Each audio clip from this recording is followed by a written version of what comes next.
The lion is the true king of the land, but it too can be killed by hyenas. The eagle can be considered the king of the air, but at night it's absolutely defenseless against owls. And if we talk about the underwater world, it seems that orcas simply have no equal here. But this is not entirely true. Today, you'll learn why orcas need a whale's tongue, why they use other animals to play, how they storm the shores, and who has a chance to kill the king of the oceans after all. Let's go.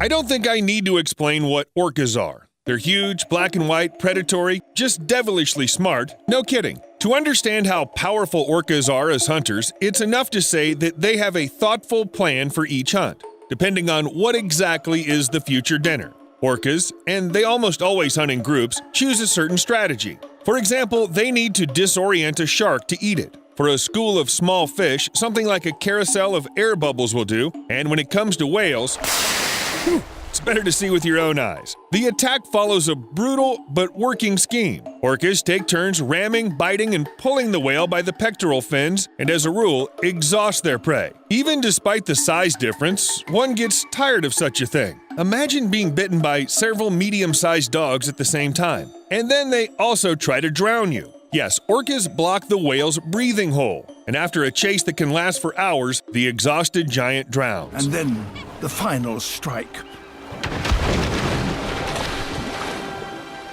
Whales, of course, come in all sorts of ways too. Some of them, especially the young ones, aren't much bigger than orcas themselves. But what about the blue whale? It's said to be the largest creature that has ever existed on our planet. It weighs over 190 tons. That's what we're going to eat, orcas must have thought, and they rammed it. Now think about it. Several orcas, which are actually just toothed dolphins, turn a blue whale to flight. Even a giant like that prefers not to mess with them. But the most common prey of killer whales are baby whales. It's so common that whales even protect the offspring of other species if they can. For example, humpbacks were once seen guarding a small gray whale, and it was already dead. They simply didn't allow the killer whale to finish what they started. Probably because they know what happens with the prey, because orcas are such gourmands. Humpback whale calves are one of their favorite dishes, and orcas often eat only their tongues and leave the rest of the carcass for scavengers. Why? Well, apparently it's very tasty. By the way, the same thing happens with sharks. Orcas eat only their liver because it contains useful substances. In short,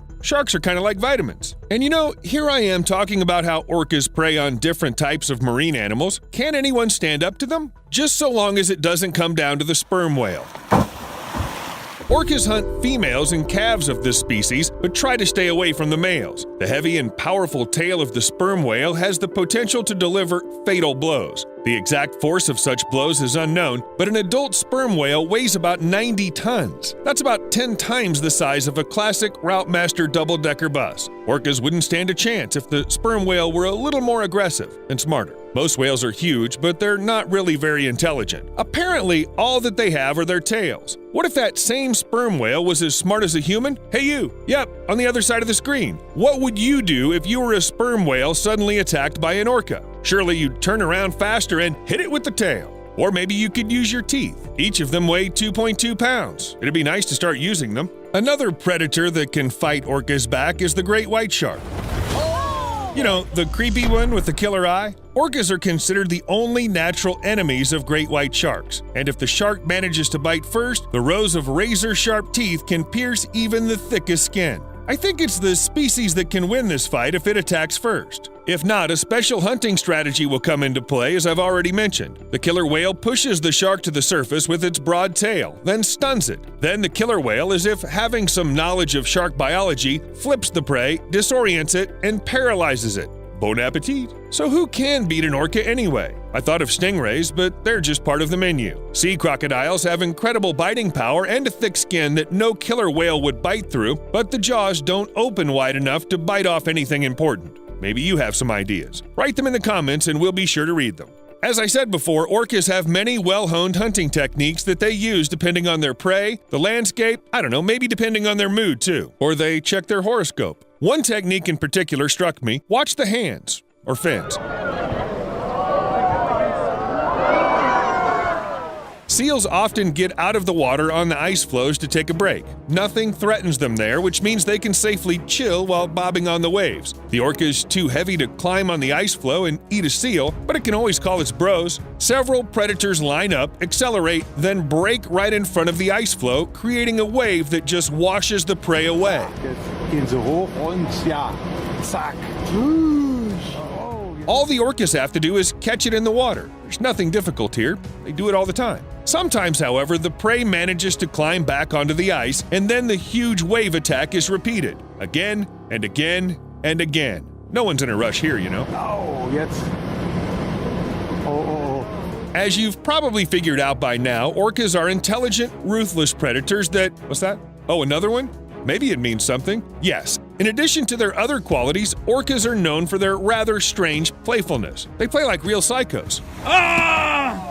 Literally. No, seriously, look at this. Instead of just eating a poor seal, orcas play with it like a ball. And again and again. Sometimes it's a kind of practice just to keep their killer skills up. Sometimes it's a demonstration for the younger generation, and sometimes the game remains just a game. Orcas kill because they're bored. Hey Steve, what should we do tonight? Let's throw other animals until they die. By the way, it's not just seals that suffer. Sometimes it could be stingrays, turtles, or even a penguin. God, it's a bird. What's more, not even land will save you, because if an orca decides to eat someone, it will reach its goal. Seals that are about to make it ashore look like a challenge or the perfect prey to play with. And what else would you call this way of hunting? When an orca almost jumps ashore to grab its dinner running away. As if there weren't enough other prey in the sea for the sake of which it's not necessary to break the laws of nature and get on land. However, look at it. What laws? It wants a seal.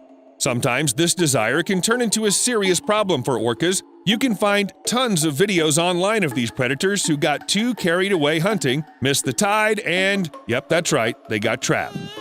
I hear ya. What can I do for you, sweetie?